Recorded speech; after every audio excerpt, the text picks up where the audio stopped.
Welcome everyone to the Leadership Kitchen.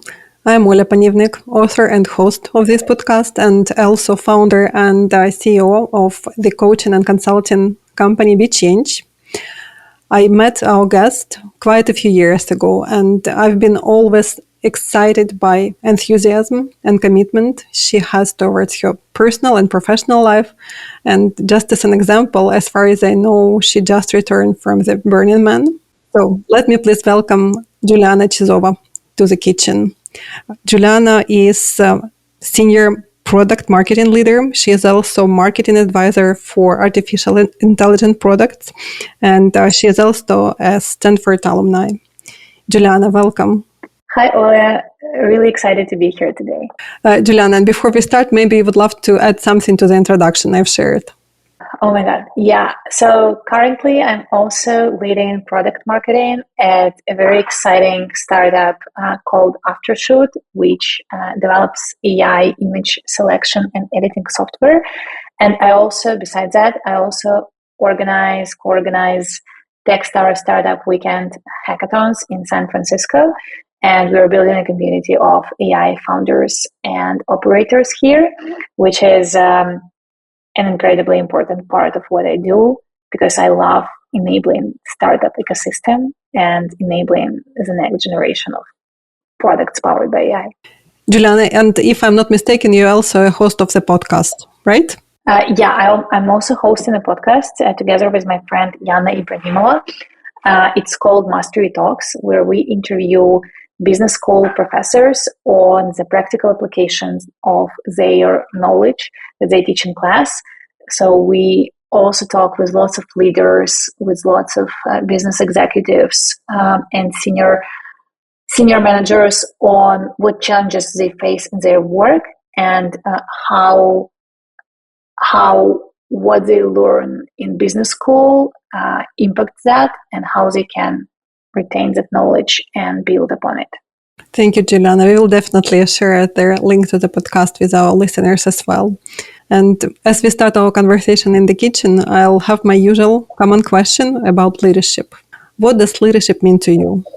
Leadership for me is the ability to assemble the team, set a common goal, and then support others in reaching that goal, right? So for me, leadership is a lot about setting direction in a way similar to a strategy, and then being able to share that vision with people who also want to get there together with you. Juliana, I appreciate a lot you sharing how you see leadership. And earlier we mentioned quite a few times artificial intelligence. So I'm eager to ask you, being a pioneer in exploring artificial intelligence and its applications, how do you envision artificial intelligence and human leadership will coexist in the future?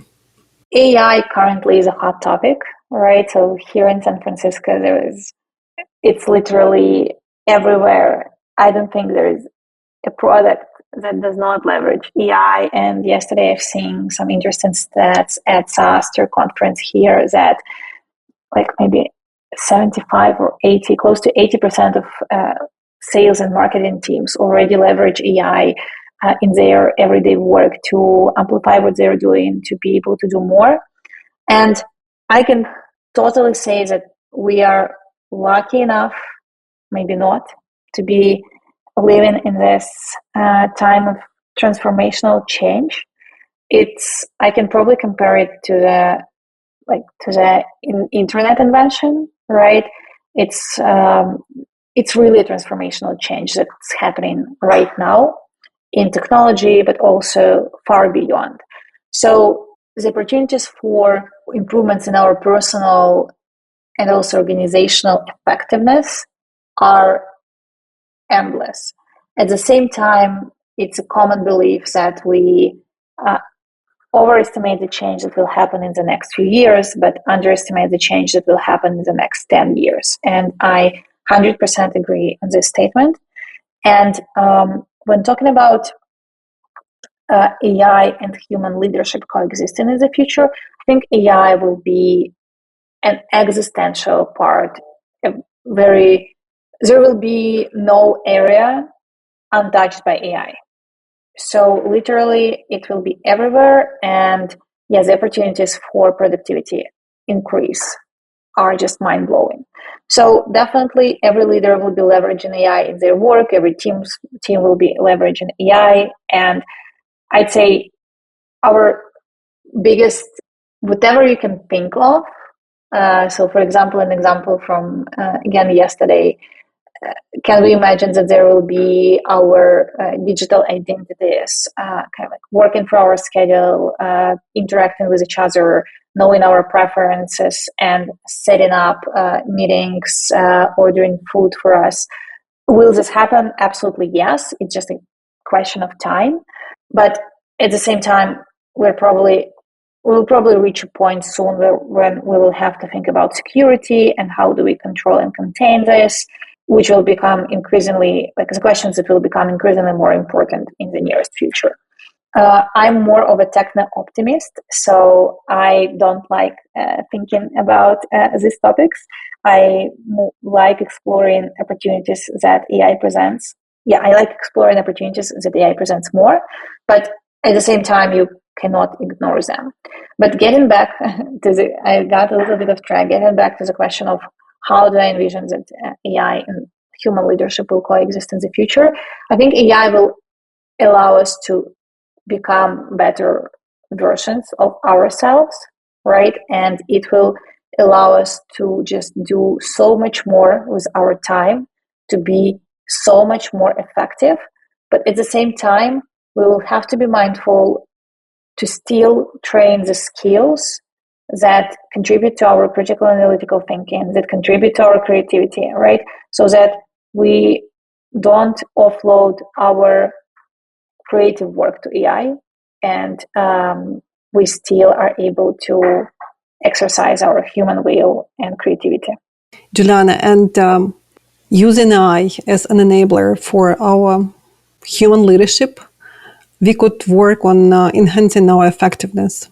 Could you please share a few practical examples based on your experience on how leaders could enhance their perhaps personal or team or organizational effectiveness? The ways people and teams are leveraging AI right now are endless, and I constantly learn what else can I do with AI these days. So just yesterday, I've heard this example of so let's say you have a remote team, and then they speak different language. And right now, since there is a time difference between me and my team, 12 and a half hours, I also experience that. So like while you sleep, they're in the middle of their working day. So, and then something happens during that day, right? So what AI enables you to do is to literally just like go to the Slack chat where communication is happening. Ask AI to summarize all of the discussions that happened overnight, even if it was in a different language, right? Give you, let's say, 2 points where the team needs your help or they need your input, and then you'd be able to quickly address that and get back to them, let's say, to even their own language. So I'd say bridging the language barrier, right, in teams can become very helpful. Also, like summarizing, like processing large amounts of information is also super helpful, and that's where you can leverage that.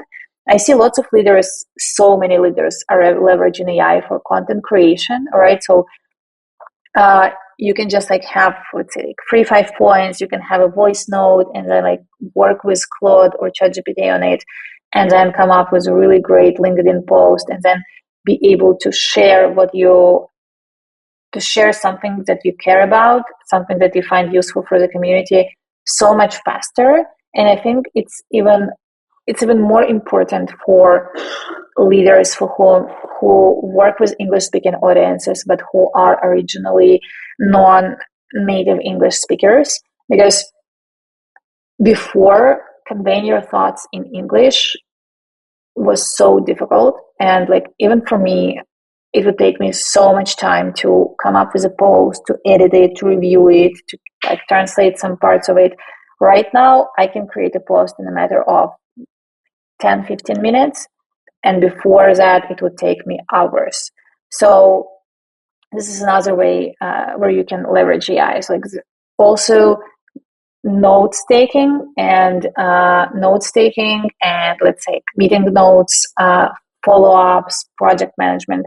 It can also be, you can also implement AI in that. So like so many project management tools right now leverage AI, have some kind of AI features. Also calendar management. So I've seen quite a few people who just, you can upload the conference agenda, create an agent based on that, and then like ask it, like, where should I go? Where can I find this session? Or I'm a design leader. What sessions will be interesting for me at this conference, right? So like data enrichment. I mean, there are so many ways. It's really difficult to name all of them. But if to summarize, I would say content creation is huge, obviously.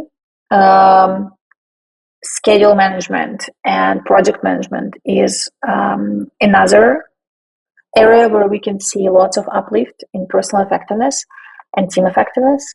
And the last one is research and just really brainstorming and getting initial feedback on your strategies and finding gaps in your thinking is also something that I see leaders and their teams use a lot. Juliana, by listening to you, I got inspired to explore even more opportunities which AI could bring into my personal and professional work. So thank you for sharing. And I would like to take you now to a bit different perspective of your professional life. You have a vast experience in startups and scale-ups.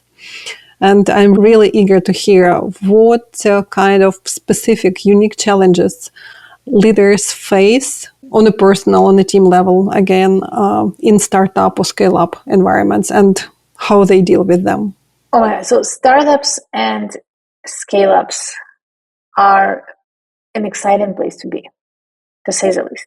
Teams are usually very motivated, very fast to ship, lots of changes every day, and at the same time, lots of stress that comes with these changes. Because, right, our brain perceives change as a stressful thing. And I'd say the unique challenges are, so the first biggest challenge is how do you iterate quickly while staying focused on the company mission? Because it's so easy to get off track. It's so easy to when you're early, there is so much you can do, right? You can, like, every opportunity is open to you, and staying focused is it's like the biggest challenge and the biggest and the most important strategies that you can adopt is just staying focused on your product, staying focused on your target audience, and just try to solve one thing instead of trying to solve 10, because I mean, it's so easy to get distracted, right? So that's one thing. Second thing is talent. I feel like your early stage team really defines the success of your company and of your startup. So just being mindful about hiring, not making snap decisions, and really dedicating time to find the best team possible, the best. I personally prefer the approach where you first do not select from just one candidate, right? So like having more candidates in the pool. By interviewing them, you learn about the market, you learn about the function, and you have a better selection. Second is, I know startups needed someone like yesterday, but if you can, just take time to make your decision. Just make sure that you really asked all of the questions you wanted, because if you did not, it will backfire.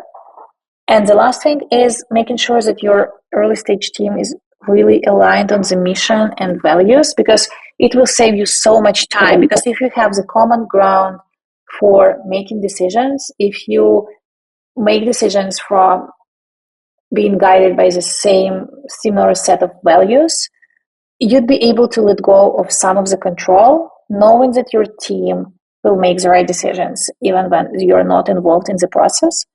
And I see lots of teams compromising on that, and I don't think this is a place where you can make a compromise, because it always backfires.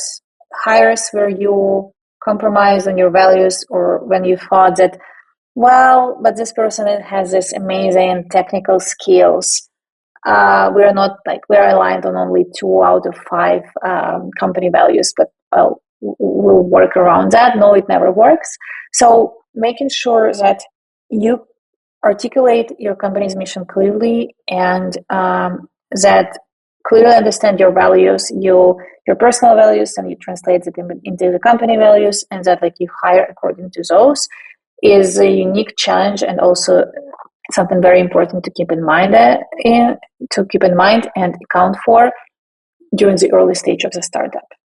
It's always important, but in the early stage, I feel it's even more important. Develop your leadership skills with us. Subscribe to our YouTube channel, Be Change, and follow our podcasts on Apple and Spotify. Support us with likes, comments, and share the episodes with your community. Juliana, could I just sum up quickly for myself? I would say that talent is crucial on the early stages, crucial for success on the later stages. It is crucial to unite that talent, your team, around one common mission and common values. It is crucial to stay focused, and to conclude, it is crucial to ask all your questions, make decisions, and act. Would that reflect? And now I'm taking you to another topic. I have a privilege of have been witnessing you building, leveraging networks for yourself, for others people. You're a great connector. You're bringing people together. So I couldn't ask you, why is networking is so important for you, and how do you do that? I've heard different opinions, right? So network is important, network is not important. I'm inclined to think that it is important. And honestly, it comes easy for me just because I'm generally very interested in people, and I learn a lot from others. I think everyone does, but it does not take too much of my energy, and I'd say it adds to my energy. So that's why I'm good at it. At the same time, network is important everywhere. Network is how opportunities come to you. Network is how you are able to help others. So I think we should purposefully invest into our networks, and we should dedicate time just to build those. And networks also contribute to our power and our perceived power in the society. So if you want to be more influential, and why do you need influence and power? So you're able to do what you want to do. And if you want to do good, influence and power will help you do so. But powerless people are not able to make the change at the scales they want to. So network is an essential part of acquiring that power and influence on your way. And I recently moved from Europe, from living in Ukraine full time and only traveling to the US for work, to living in San Francisco. I've been here for just a year. And I was lucky to be able to have my network as my support net here, because my network comes from, let's say, 3 core places. First, my university, my school. My university, ISEC, which is an international student organization where I was involved in different educational projects. Then different workplaces where I was lucky to contribute over my career, and also just some introductions through common friends. And also my Stanford lead program, the executive leadership program that I finished this winter, and so which can in a way be attributed to my educational network.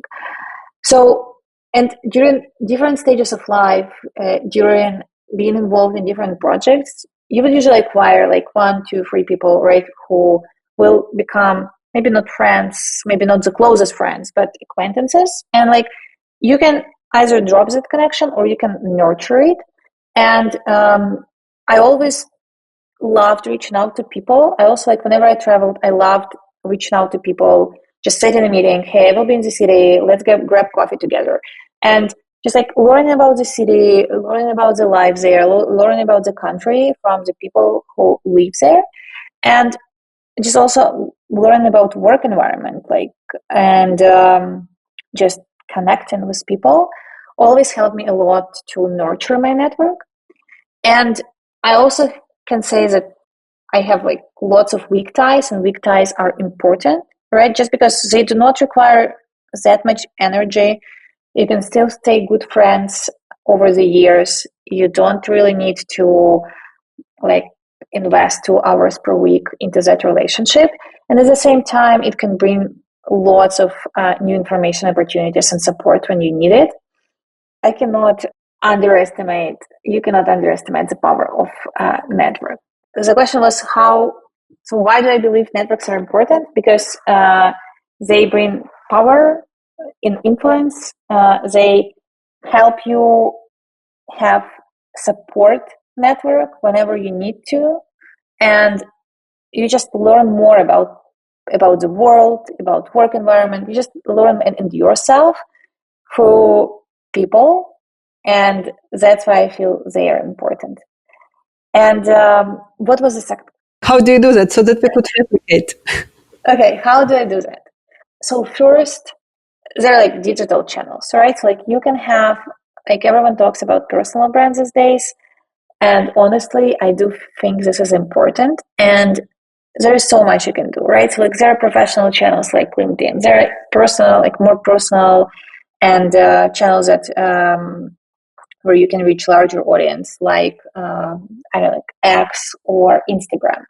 There are like niche specific channels where you can like find your audience and build relationship with them. So like just find the network of your choice and invest your time there and do this consistently, right? So like you cannot really build the same way in sport as in sports. You cannot build your network without investing into it regularly and consistently. So you will only see results, it will only pay off if you dedicate some time regularly. And that's one thing. Second thing is just reach out proactively to people. You should probably have a topic that you care about, that you feel passionate about, and there are people who are already experts in this topic or who has done a lot on it, or who you admire and who you want to meet. Just like reach out proactively to people. So I had so many coffee meetings set up here once I moved, just because I was so interested in learning from someone who's an expert in a field where I yet to become an expert. So just like be proactive, and like when you meet people, just be friendly, be open, and be curious. I think that curiosity is such an understated skill, and whilst through staying curious, this curious state of mind allows you to really reach out and connect to other people. Yeah, so to sum up, utilize digital channels. Pick one and double down on it and do it consistently. Second, reach out to people. Identify who you want to meet. Who are the people who can teach you something? Just reach out and ask them out for coffee. People are generally nice. People are generally helpful. And I mean, like out of 100 requests, you will still get 10 meetings, which is not a bad stat. And the last thing, just be proactive, be kind, and be curious. That's it. I'm thinking that for networks to be useful, it's important to invest time not only into building them, but also in nourishing them. And what got me interested in your answer as well is you're mentioning different kind of changes and transformations you've undertaken. So some people looking at your both personal and professional trajectory might think that you are lucky. Some might think that you are brave. Some might even think that you're crazy. Yeah, I am. I would so I would dare ask you, what's your personal why behind undertaking all those adventures? Yeah, lots. Like, I mean, there's a number of times I've heard that I'm crazy, and just like for making all of these decisions to move to the one of the most expensive cities in the U.S. and in the world, to like this highly insanely competitive environment, but at the same time this is something that just gives me energy. So I think it's important, like, so for me, I know where my energy is, so I kind of learned how to chase it. That's one thing. Second thing, I'm just deeply ambitious, and over years I learned that if there is like nothing left in my life, I will still be ambitious, right? So like if I achieved everything I wanted to, I will still want something more. So I can say that this is just like inherently, this is just like part of myself. And then I also learned to make bets on myself, right? So like whenever I could make, I mean, I could have bought a car, but I decided to go for, um, decided to go for Stanford lead. I could have like done something else, but I decided to move to San Francisco, right? So like, I mean, and it's just like really deeply rooted in my personal values and my just like personal beliefs and where I want to see myself, like 5, 10, 20 years. So I try to follow that. And whatever your personal interests are, and whatever gives you energy, and whatever makes you happy, sometimes these are not really obvious things, or sometimes these are difficult things. But if you follow them, you can like learn. A few days ago, I attended a Acquired podcast live recording with Mark Zuckerberg, and he, like, one of the, like, his favorite quotes that he shares is like learning through suffering. So I actually also like this thought a lot. And yeah, like you learn about yourself through suffering. And I think like all of the great things in life involve at least a little bit of suffering. So, but once you endure it, you become a more resilient person, and you learn so much. So about yourself, about the world, about people around you. So that's an important and really interesting learning. So just follow your passion and follow your energy. It's like, I don't want to sound like a motivational speaker here, but yeah, what that, at least that's what drives me. I I just cannot sit still. Like I just really cannot. Juliana, it seems as if a great conclusion to our conversation today. And following the tradition we have in the kitchen, let me please ask you to share one essential piece of advice or a recipe for leadership, as I call it, by Juliana Chyzhova, so that we could keep it in the kitchen. My one recipe for leadership, and actually this is something I think I learned it either from you or from Laura Homans, the other coach I used to work with, thanks to your recommendation. It's that energy is where the focus is, right? And you should, like, whatever you pay, so focus on important things. So that's probably the most important advice I received over years. And I noticed how if you really think about it, and if you really, really put your focus, like really is like prioritize your time, and prioritize projects that you're doing, and prioritize activities in your business or in your career, and then like you put focus there, and you kind of like make sure that focus stays there every day, 5 minutes, 10 minutes, half an hour, just like any whatever time you have, but just that focus is permanent and persistent there consistently, then that's where you will find energy, and that's where you will see results. Because if you are all over the place, and if you have 10 things to do, and if you don't know what your goal is, and where your focus should be, then it will be incredibly difficult for you to get to the results. So that's my recipe. Juliana, thank you so much